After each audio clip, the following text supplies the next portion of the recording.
మరికొద్ది రోజులలో సింహరాశి వారికి ఇంకొక 15 రోజులలో వీరికి అష్టమ శని మొదలు కాబోతుంది సింహరాశి వారికి. 2.5 సంవత్సరాలు ఉంటదండి అష్టమ శని. ఏలినాడు శని అంటే 7.5 సంవత్సరాలు ఉంటది. అష్టమ శని 2.5 సంవత్సరాలు. ఈ 2.5 సంవత్సరాలు అంటే మామూలు విషయం కాదండి.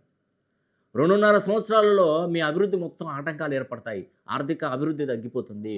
డబ్బులు అంతా ఖర్చయిపోతాయి. పనులు ఏవి కావు. ప్రతి పనిలో అపజయం అనేది ఎక్కువగా ఉంటుంది. కాబట్టి నేను ఒకటే చెప్తున్నానండి. మనము శని హోమం జరిపించుకొని తీరవలసిందే. శని కుంభరాశిలో ఉన్నప్పుడు మాత్రమే శని హోమం చేయించుకోవాలి. తర్వాత చేయించుకోనవసరం లేదు. శని మరికొద్ది రోజులలో మీనరాశిలోకి వెళ్ళిపోతున్నాడు. ఇంకా మీకు జరిపించుకోవడానికి ఉండదు. కాబట్టి 30 సంవత్సరాల తర్వాత శని కుంభరాశిలోకొచ్చాడు. ఇప్పుడు ఎళ్ళిపోయాడంటే మళ్ళీ 30 ఏళ్ళకు రావాలి. కాబట్టి ద్వారాలు అన్నది కూడా మూసుకొని పోతాయి. ఈ ఉగాది నుండి ద్వారాలు మూసుకుంటాయి. ఇంకా శని హోమం నేను చెప్పను.